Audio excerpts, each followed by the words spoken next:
Good afternoon, everyone. My name is Larry Hennessy, and I'm Senior VP here at TAB. We'd like to welcome you to this afternoon's webinar, Asking the Right Questions. This is the first in a series of webinars where we isolate and focus on the most critical concepts and issues relative to the practical applications of ratings in your day-to-day business practices. Our presenter today is Enza Chodi. Enza is President and CEO of Smart Media. She is also TAB's lead consultant on the ratings portion of the TAB OAAA out-of-home professional training curriculum. At the end of you could type in questions as you go, but we won't be able to answer them until the end of the presentation. So please type in any questions you may have into your the appropriate spot on your dashboard. Okay, and we'll try to answer as many as we can in the allotted time that we have, which is an hour. Okay, Enza, you want to get started? Sure, let's get started. I normally typically try to do these as very interactive, so unfortunately, because there are so many of us on the line at one time, like Larry said, please do type in those questions. I can't emphasize enough that asking them or putting them down in writing as you think of them is probably the most important thing, so you don't forget about them. We want to make sure that we address them. But the concept of today's webinar is really focused about asking the right questions. Our industry has really, we played catch-up for so many years in terms of trying to make sure that we provide a rating system and a metric system that's comparable to other media that's out in the marketplace. And we have that measurement system with the TAB out-of-home ratings. But we have to really get beyond just having those numbers available to start using them and truly understanding how they can help us be consultative with our clients versus just kind of saying, okay, we have a new number, let's slap that on a proposal, let's slap that on a flow chart and give that off to our client. We really have to change our focus and the vocabulary that we discuss out of home with our clients about so that we have these types of conversations that can really make a big difference. The goal of the webinar is really very basic. There's 5 questions that you really have to have answers to before you go off and try to make a recommendation or craft a proposal for a client. This webinar is going to be focused on helping you get to the answers for those 5 basic questions and should last about 30 minutes in terms of the actual content, and we should have more than enough time to go through some of the questions.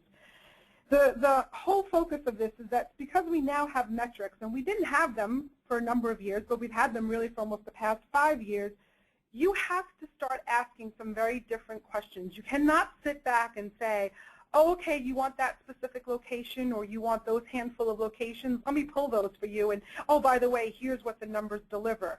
It has to really go way beyond that because clients are making a concerted effort and decision to spend money.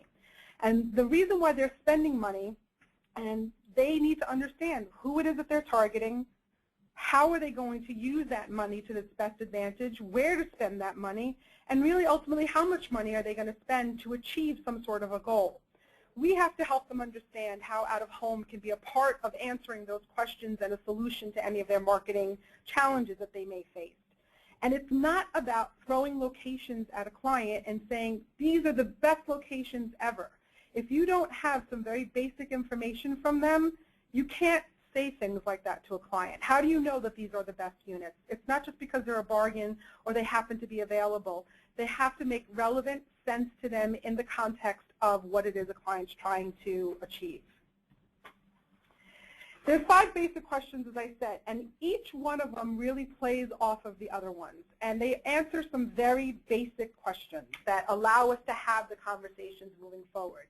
We're going to talk about the who, where, what, when, and how much. And for those of you who remember English, you remember any time that we were starting any kind of an essay or we were writing anything or putting forth a story to tell, you had to have these kinds of answers to these basic questions. And it's the same thing now in advertising and within out-of-home.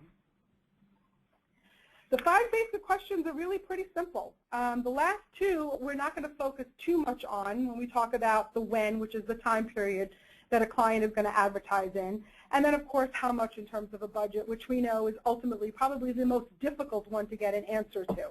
Clients for some reason don't like to share what their budget parameters are up front, but if you can get that information, it's important. We're really going to focus on those first 3 that answer the who, where, and what. These seem somewhat fundamental. Who's your target? What kind of market do you want to advertise in? What kind of goals are you looking to accomplish? But we haven't really had to ask these in the past. In the past, it was kind of like, well, you know, what do you want to spend? Or what kind of showing level do you want? These really get delved into much more specifics in terms of helping us understand what a client's situation is going to be. So let's jump right in and talk about the who, the demographics piece of this. Just as a reminder, all of our metrics provide ratings against a really very large, wide selection of demographic profiles made up of age, gender, household income, as well as ethnicity. It's very few clients that want to target just adults 18 plus. And we have to stop being lazy about just saying, okay, fine, I'm going to report these numbers against adults 18 plus. All advertisers, whether they're local or whether they're national, have a consumer that will be interested in their product or in their services. And they are identified by unique characteristics. Some of those characteristics are, as I said, the age and gender, et cetera, the demographic profile. So we can now provide information against a characteristic profile that the that the client is interested in. And that's going to give them the added benefit of feeling more confident that we understand what they're looking for and confidence in understanding how our units stack up against a specific demo. It's absolutely important to understand it because theoretically you should have potentially somewhat of a different program if you are looking for women 18 to 49 with a household income 150,000 plus versus African American versus potentially just general women 18 to 49, whatever it may be. You may have different units that you want to recommend to a client based on that profile. This demo is really important in terms of how these numbers are going to be reported. Let's take an example where I know a lot of times when I've dealt with people, everyone loves to show that adult 18 plus number. What you're looking at on the screen right now is just a chart, and it's a 4-week number, and we have impressions and we have a reach number against adults 18 plus and then against adults 25 to 54, household income 75,000 plus. They're very different. A lot of us like to automatically say, well, look, I can give you almost 10 million impressions with those units that I've selected. That sounds really great. But if you have a client that has a high-end product service, what good does that tell them if you're just giving them 10 million impressions against adults 18 plus?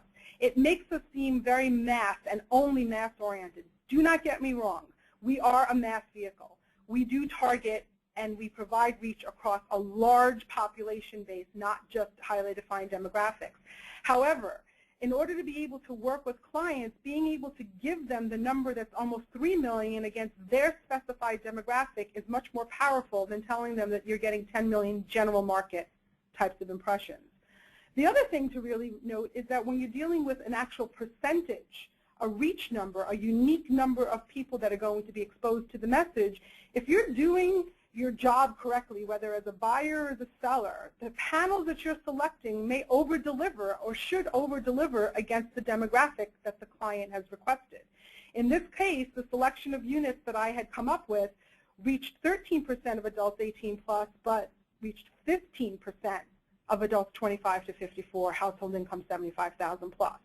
Again, with a client that may have a higher end price point on one of their products or services, it's much more powerful to discuss with them against that demographic profile than it is against general market. The other thing is, too, is this allows us to be compared to other media. If we're just providing adult 18 plus impressions or adult 18 plus information, the client can't then look at our medium as it relates to other media that's out there. So they can't compare it to TV, to radio, to internet, to anything else. It's important for you to work with the client to determine what exactly their demographic profile is for those compatibility issues, those consistency issues that we need to deal with. Now, if we think about it from an impact on the unit selection, I've kind of alluded to this. Because we are able to break down how our impressions skew against different demos, we don't only have to rely on the physical location of a unit to determine if it does well against a demographic. I mean, how many times have we all said, well, if we look at the population density of affluent adults in the neighborhood, these 4 or 5 units or this package of shelters or these package of street furniture may be the best ones against the demographic of upscale adults. Well, we don't need to say things like that anymore. You can actually prove that out with the metrics. There's no more guessing. The other thing that I really like about being able to look at it against a demographic profile is how many times the client just had their heart set on a unit. That's just the unit that they want, whether it's the premier unit on the highway that they feel like that's where they're going to get the most bang for their buck. But you may be able to provide ammunition to show how another unit or a series of 2 or 3 other units provide even more value against the demographic profile that they've selected. So being able to do that puts more power in our hands to understand the value of units against demographic profiles. Again, the last point on this slide is absolutely critical. Being able to provide the information on a demographic profile allows us to be measured alongside other media.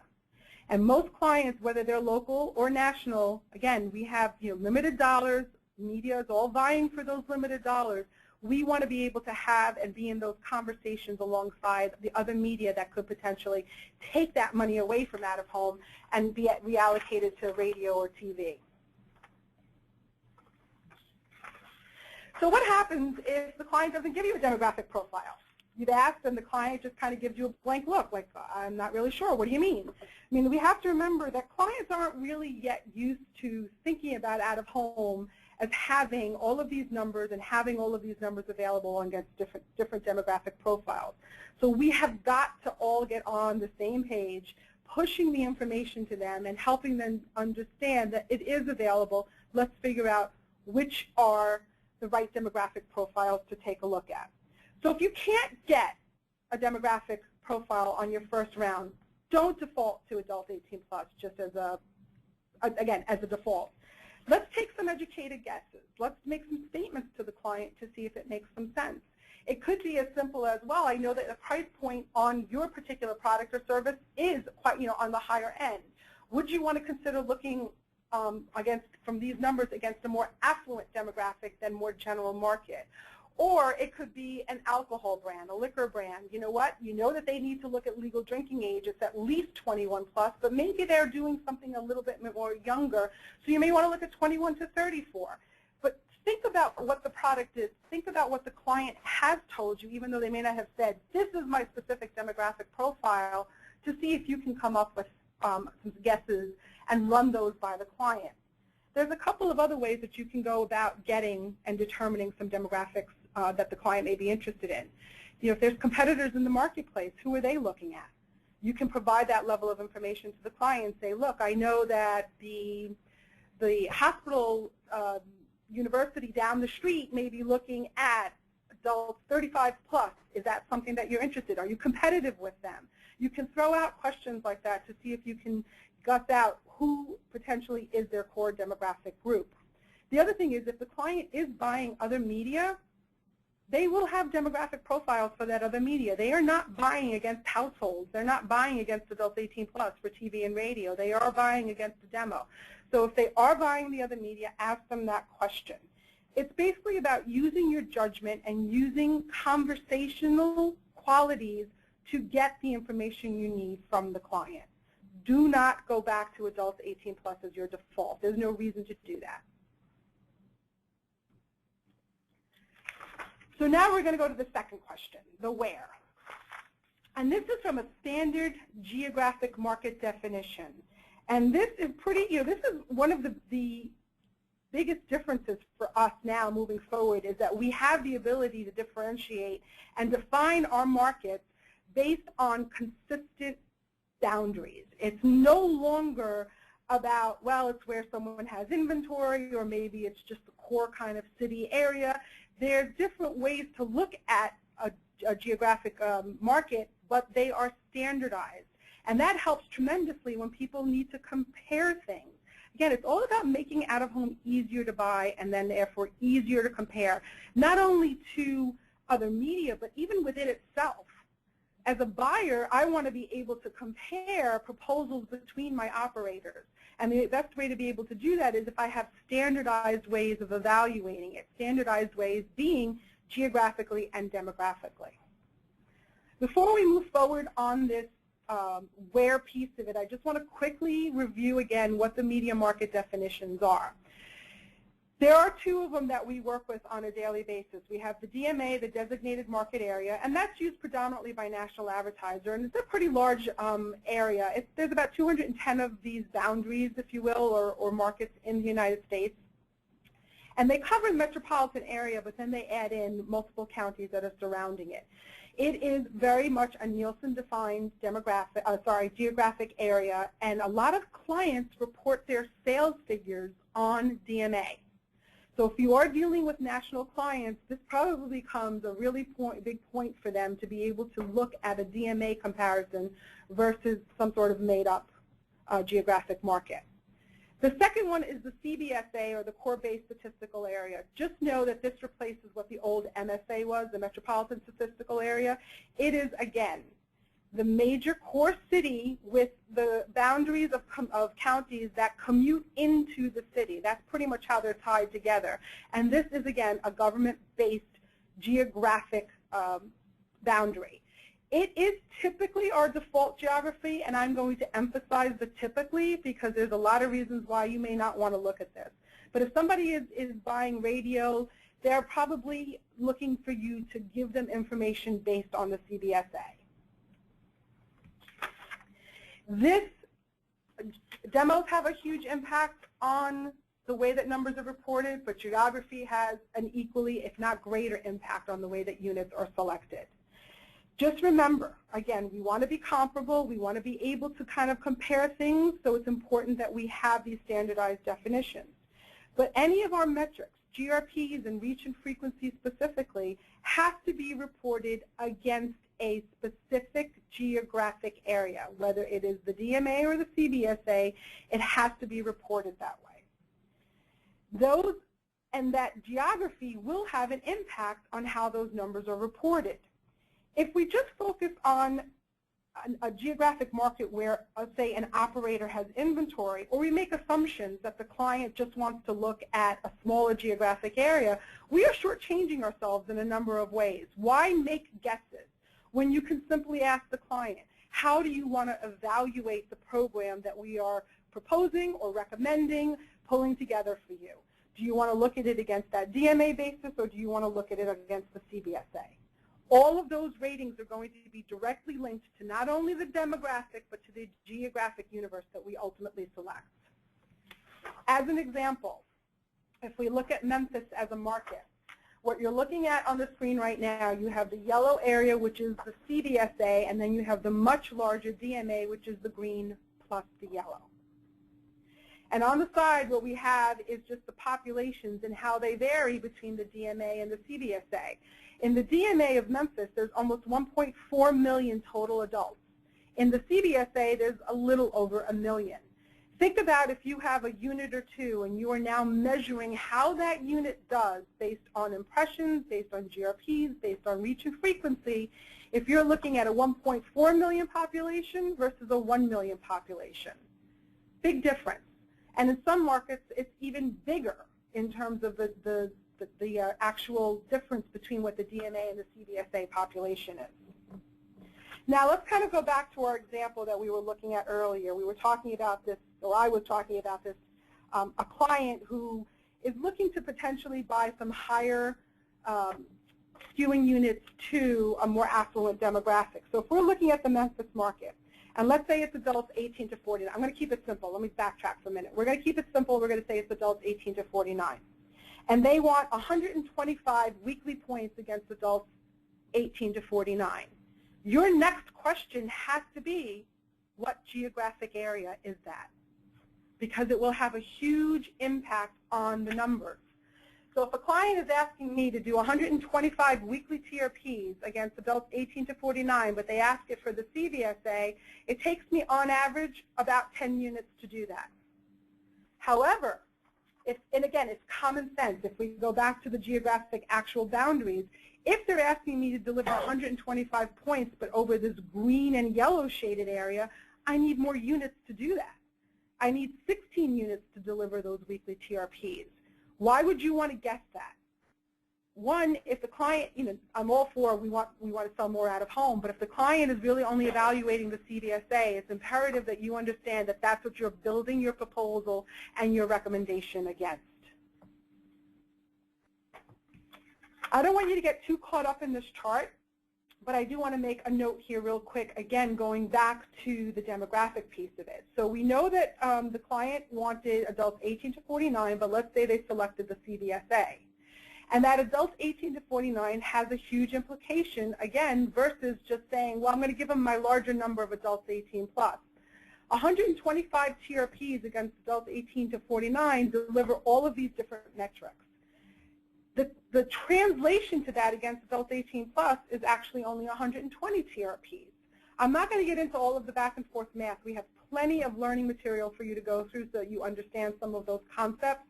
The critical piece of this that I want you to understand is how much it influences what you ultimately pull together for your clients by knowing what the demographic and the geographic boundaries are. The other piece of it is, again, going down to that plan reach. If we go down a couple of lines and you look at the percentage, if I was buying these units, these 10 units that deliver 125 weekly TRPs, I'm delivering almost 59% reach against the demographic that the client has identified in the CBSA. Going back to my earlier point, if I just did adults 18 plus, it's 56. Hey, look, 3 percentage points are enough of a difference. Don't shortchange yourself. Ask the client what it is that they're looking for. The other thing that I want to make sure that everyone notes is on the bottom between the target in-market impressions and the total target impressions, the difference between those two numbers.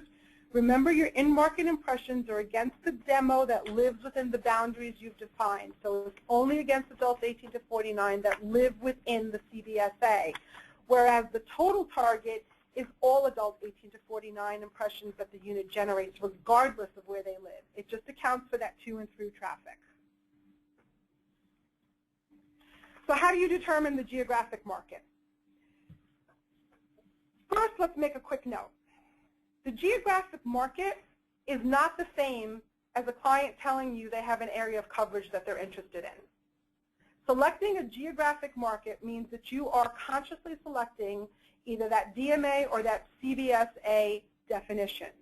And then a client may tell you, well, you know what, I kind of want the downtown area, or I want to focus somewhere near that hospital or that university or the shopping area. Those are areas of coverage that the client may give you on top of the definition of a market.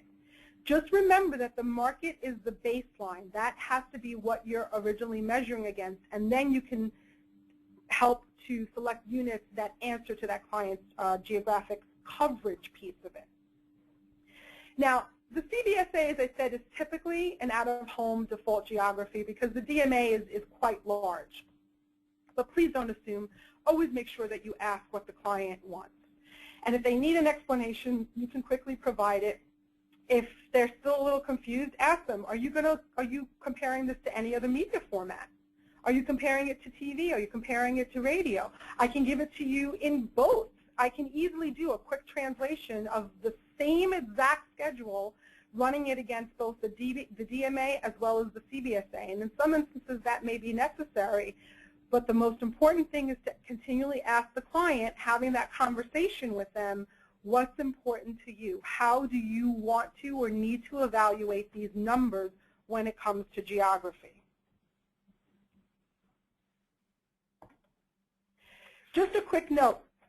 If you're working in a local market, whether you are a buyer or a seller, it's really important that you understand the boundaries of those markets. Because while generally speaking, the CBSA is smaller than the DMA, you have some anomalies out there. Florida has got some strange boundaries. And again, I don't need to focus too much on all of this, but the CBSA is actually bigger than the DMA from a population standpoint. Because what's happening is you have West Palm Beach that's part of the CBSA, but once you start breaking out a DMA, it's its own DMA. I don't want you to get too focused on this. The point that I'm trying to make is that you need to become familiar with the way that the market geographies are laid out for markets that you buy a lot or markets that you're selling in. So we've just gone through the who and we've gone through the where, and now we're going to talk about the what in terms of audience delivery. Everything is in regards to an audience. When we talk about goals, we are talking about articulating what the client wants from a delivery standpoint. And you can't do this unless you have that audience and that geo defined. Again, think about that example. 125 points in a DMA is very different than 125 points in a CBSA, and it's very different depending on the demo that you're looking for. Because our audience delivery helps us articulate how much emphasis the client wants to place on reach and frequency, it's important for them to give you this kind of information. And actually setting this type of delivery is really difficult. Clients go through quite a bit of analysis and proprietary systems that they may have to develop it. There's a lot of tools that they have to do this, and they're all analytical in nature. So it's important that, again, we provide them the information that they're requesting from a TRP standpoint based on the universe that is relevant for them. Our TAB ratings allow us to answer this question right now. Because when we're expressing something as a weight level, what the client is looking to do is determine how many TRPs they want, whether on a weekly basis or on a 4-week basis, or on a planned basis. They are setting goals up for themselves. And right now, we're kind of in a transition phase. Everyone's trying to determine what the benchmarks are, because that's the question I always get from everyone. Well, what do you think is a good benchmark? Is it 125 weekly points? Is it 150 points?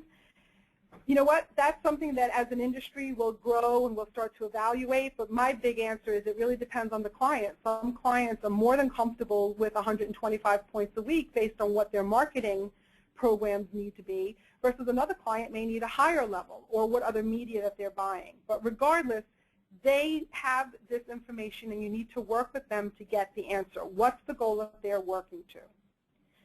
Now, typically the larger clients will focus on the GRP conversation. They will focus on asking you for 150 points, 125 points, 200 points, whatever it may be. When you're working with some of your more local clients, some of them may be working with the same exact type of measurement system from a weight level perspective, especially if they're buying other local media. So don't make the assumption that just because they're local clients that they are not going to be asking you for this.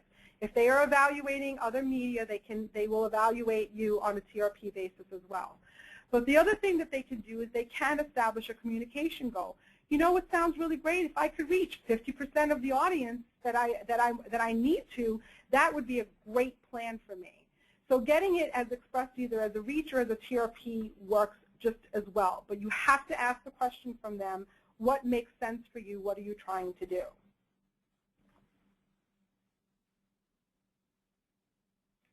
A quick aside, the average number of units to achieve a goal is going to vary dramatically depending on what the goal is, right? It's just common sense.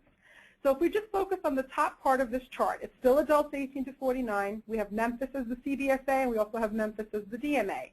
If the client requested 150 points in Memphis, if it was against the CBSA, it takes 11 units. If it's against the DMA, it takes 20 units. We've already covered that piece of it, but this holds true depending on the number of TRPs that they're asking for, or if they're asking for it on a reach level.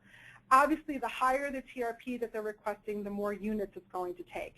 And it will vary not only by demographic, it will vary by market.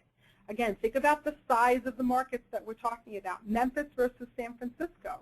To achieve the same TRP value will take a very different number of units to accomplish that. So the bottom line is, don't guess. You have to talk with the client to determine what ultimately they're looking to accomplish so you can pull together the units and make a recommendation based on what they are trying to accomplish. Now the question again is, so what do you do when the client doesn't give you this? They come to you and they say, you know what, I want to buy some out of home. Great, what do you want to buy? I don't know, I think I want to buy some units next to that university and next to that shopping area. What do you got?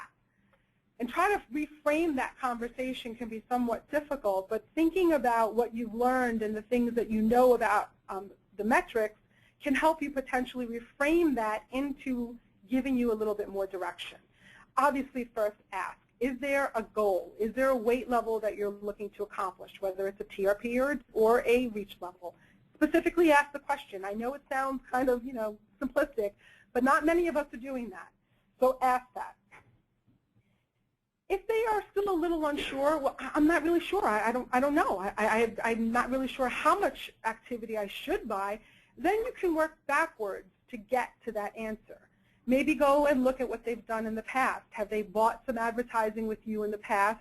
And rerun that kind of activity to understand what it is that they delivered against the specific geographic and the demographic audience to create that universe. So run the past buys. Maybe they have a whole budget that they need to work with, and having the budget allows you to work backwards to tell them what they can afford. Now, a CPM and a cost per point conversation, we're going to save that for another day. We're going to save that potentially for some instructional videos that we're going to develop after this webinar that will pick out specific topics that we're covering today and go into them in more detail, because it would take too long to do that on the phone right now.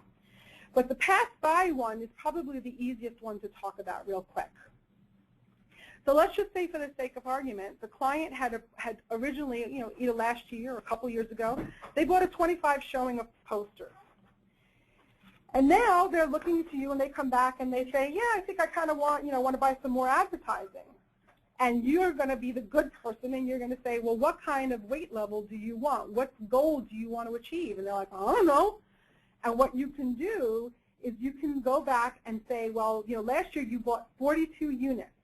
And you can translate those 42 units to understand how they delivered to the demographic and the geographic profile. So there's the who and the where that we're going to answer. So it's a target audience of adults 18 to 49. We're going to look, I'm just throwing out a new market in there, Phoenix, and it's going to be against the CVSA. And when I translate those 42 units, it equals 102 weekly TRPs, and that equates to a 49% reach of adults 18 to 49 over a 4-week period. That's a benchmark. That's something that you could use to tell the client, well, this is what you've bought in the past. Does this make sense moving forward? The biggest piece of it are the last two questions on this slide. Was the client truly satisfied with the buy that they did? Was there some tweaks that maybe you could make? Maybe they need to go up from 102 weekly points. Maybe it's 125, maybe 150 points. There's ways to continue to have that conversation to try to gauge how much maybe more they're willing to spend or what it is that they're looking to accomplish. If they feel like they had a great base plan but they could improve it a little bit, that gives you the ability to go up higher than where they were. The bottom line is you have to have answers to a series of questions before you even start to look at your avails or before you start looking at the proposals that all of the operators have provided you and make a recommendation to the client. You have to know what you're asking for. You have to know the who, you have to know the where, and you have to know the what. Budget, as I said, is absolutely critical and important, but if you can get the answer. So if we get these types of conversations going by remembering these five very simple, very basic types of questions, I think that if we keep these in mind, you will get to a different point with your clients, a different relationship in having conversations with them about things that are relevant to them, not to us as an industry, but that's relevant to a client. My viewpoint has always been that if you put the client first, and you deal with their situation and their challenge versus what your needs are, what you're trying to push, you will ultimately come out a winner more so than if you're just constantly looking at the inventory you need to sell or, you know what, I kind of like that unit, I want to sell that unit. It's important to come at it from the client's perspective and not what anyone else's needs are. Now, the other thing is that you could have, this chart could be, or this slide you could have handy, and you can always make sure that you check these off to make sure you have the information. But you know what? Maybe you could even do a client brief, which is a more of a template type of format that gives you, well, make sure that you have all of the relevant information in one spot. This is just a sample. We've had this in a lot of our materials from the TAB that you can use. It's just a template. The more important piece is that there's a ton of information on here that you are trying to get from the client, or that a buyer working with a client will look to answer before they issue an RFP to you. It's important because it staves off a lot of the back and forth. Oh, I forgot that question. Oh, I forgot that question. This puts everything in one spot. So whether you use this template or whether you use a different one, having something like that, some sort of grid that's always like, you know what, as soon as the client calls you, let me make sure that I'm writing down what the who, what, where, and how much in the time period is, that becomes the critical piece of information.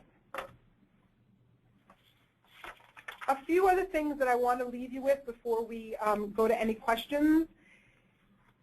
Most importantly is when you start a campaign, whether you are proposing one or you're evaluating one or you're making the request for one, please make sure that you always select your geographic area and your demographic universe space. It has to be, what demo am I looking at and against what market definition is it, the CBSA or the DMA? A few other things that I always try to leave people with. You can add impressions and TRPs. You can always add them, but they have to be against that same universe base. That's why it's so critical. So let's say as a buyer, I'm buying from operator A and operator B, but now I want to add those two units together.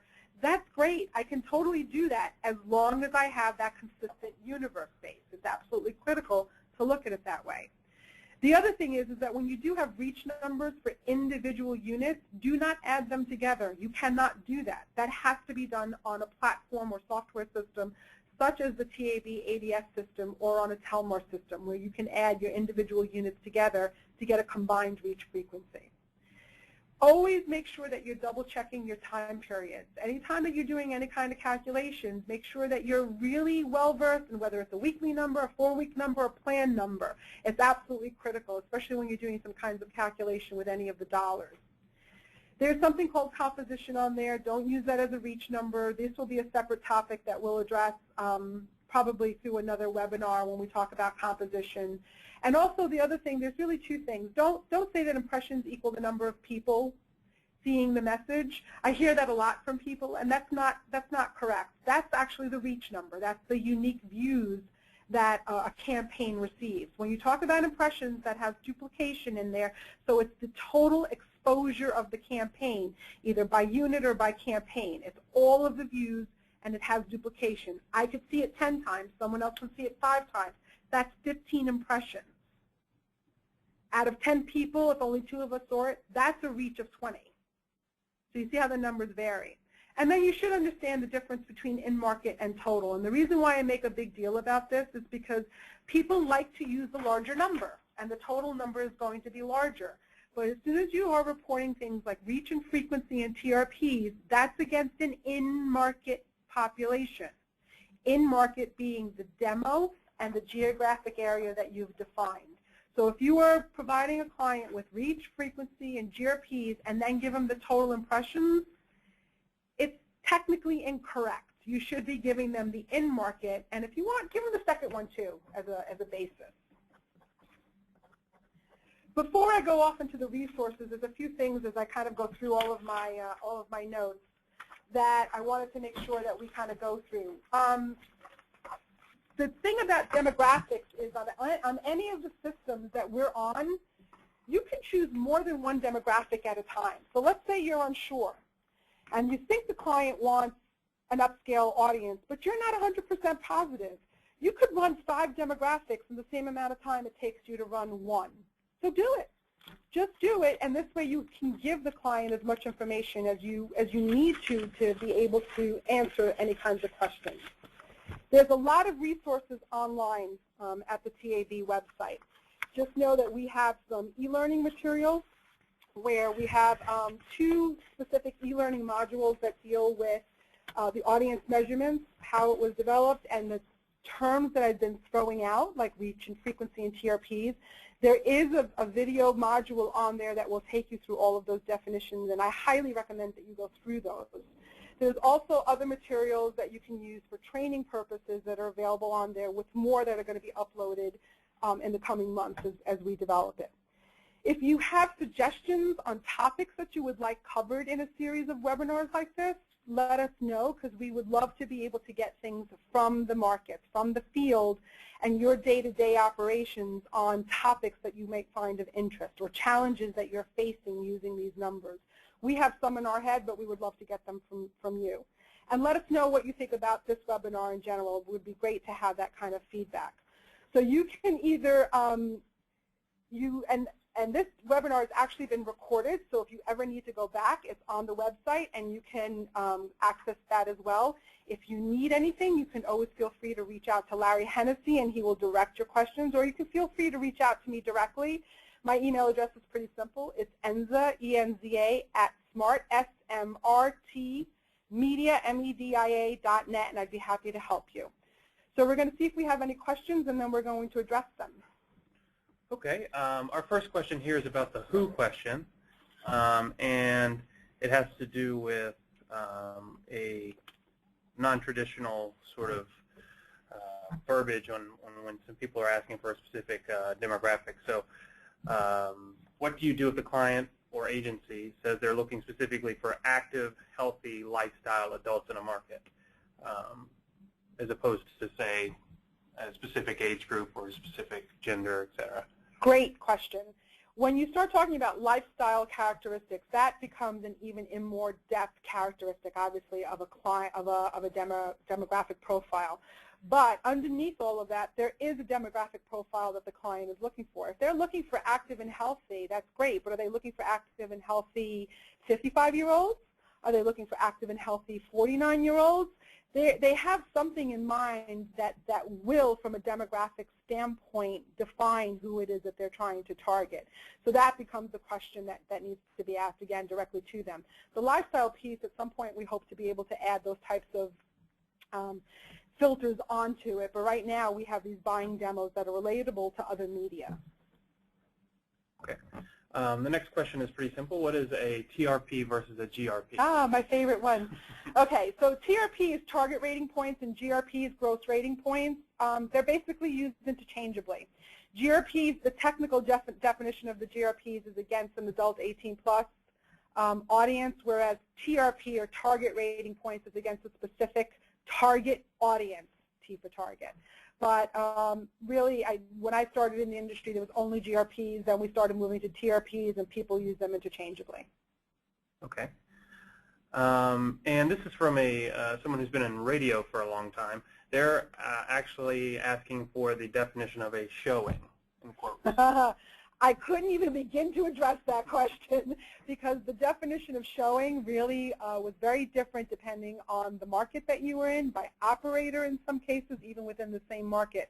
The concept was an attempt by the industry to put some kind of metrics behind delivering 25 daily rating points. That's the perfect definition of a showing. However, that really did become bastardized over the years, and some people were using different numbers to calculate it. There was inconsistency in the geographic base, so it really doesn't have too much meaning. So when a client is asking you for showings, my biggest word of advice would be, oh, we don't really sell that way anymore. We are selling by GRPs and TRPs the way that you're used to buying other media. What kind of weight level would you like based on that? Right. And this is a question just about standard media markets in general. Basically, the question is, if I'm in a rural area and I'm not centered around a local commuting market, I may be on the lines of a different media markets.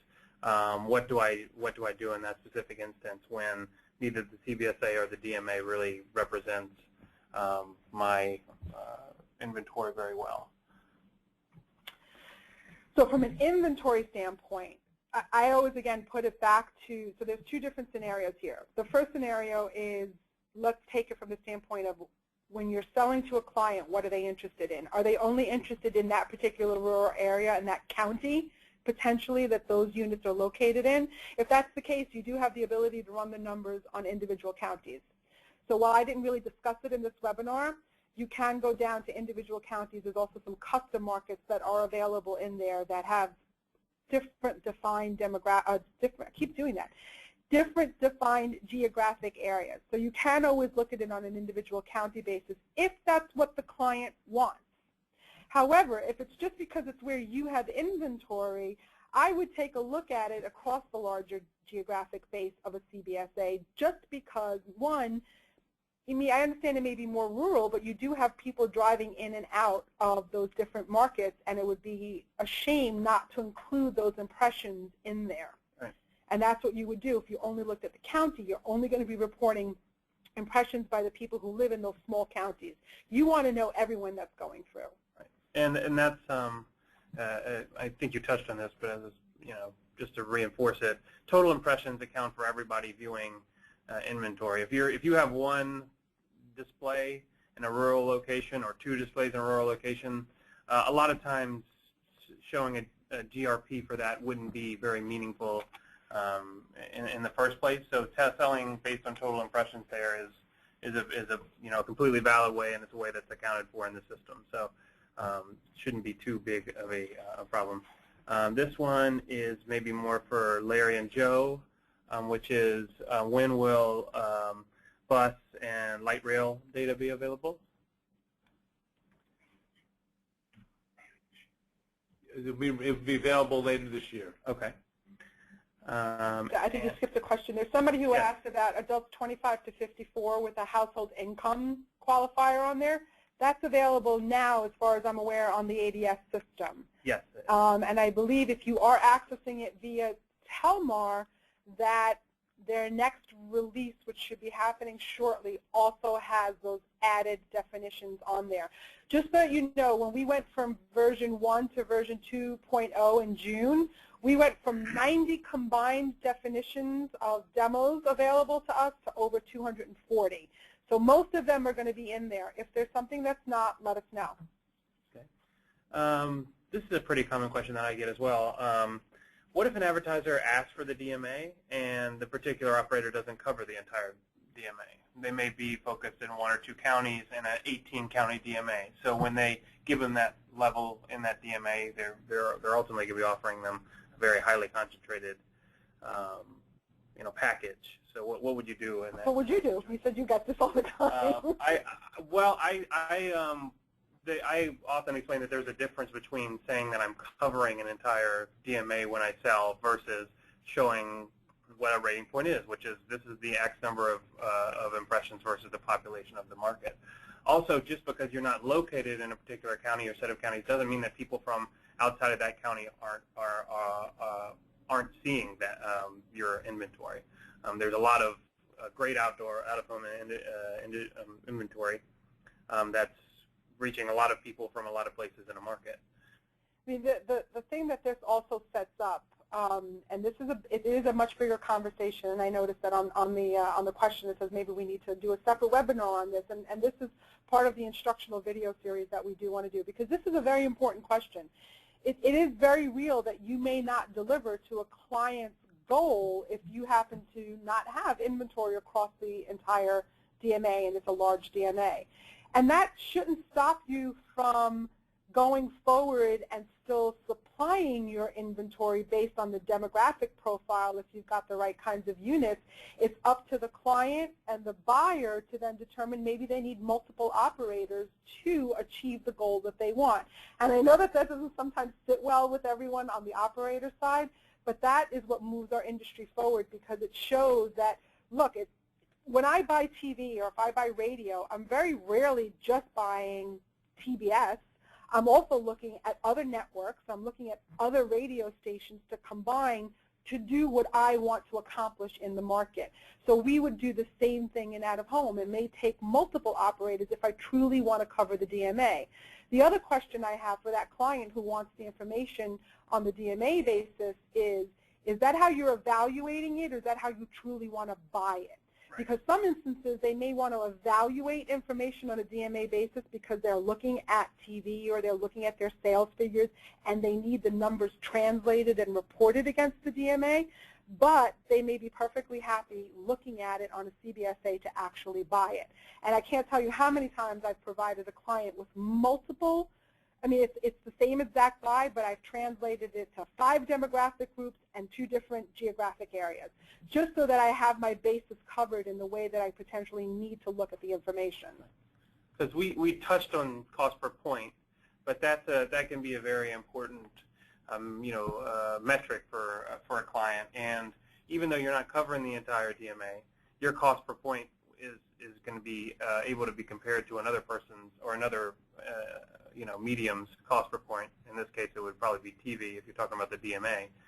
So they could just see that what you're offering is more cost effective in that regard. Even though if you were truly to deliver the number of GRPs they may buy with another medium, you may have a extremely high frequency and a very low reach because you don't have the coverage area. But that CPP could still be very telling in a good way for our industry and medium.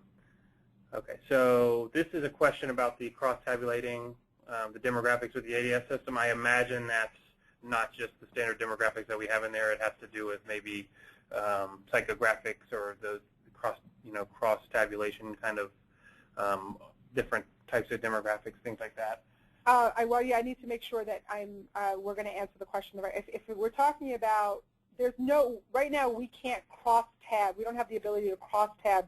If you're used to working with MRI, let's say, or some other research where you can actually kind of put together your own demographic profile, we don't yet have that capability. But again, remember that we have over 240 profiles that we can run the information against. So that's pretty broad.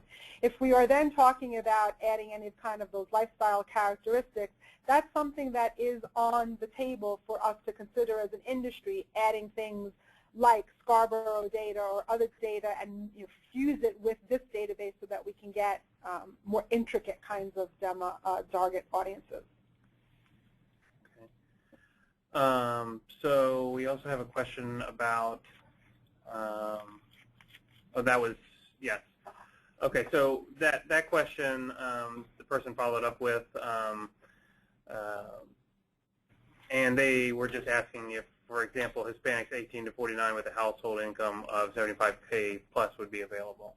I can't speak to that specific demographic. That type of demographic should be available, but that may be too refined. As far as I know right now, something like that is in there. Yes, I can't say with 100% certainty that that's the case, because I do know that there is a certain point in which you drill down small enough, and there's not a large enough sample size for the data to work, so or it's not in there at a certain level. But I believe that one is. Yeah. That was one of the ones that was added. I'm almost positive. Okay. Okay. And let's see. We have 3 minutes. Yeah.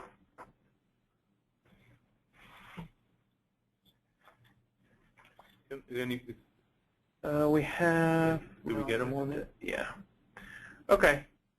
Yeah, that's all the questions that we're going to have time for. We had a couple others, but they seem to be addressed in other ways. So, Enza? Mm-hmm. Yeah. There was one other question I think that we missed. Somebody was asking whether we will make the deck available. Yeah. The answer to that is yes. You could send me an email with any individual request for that. I'll be happy to send it to you. So Larry Hennessy, Hennessy, @tabonline.com. And with that, that's all the questions that we had. We hope everybody found this fruitful.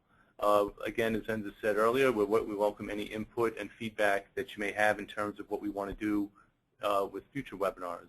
So again, thank you very much. We appreciate your time.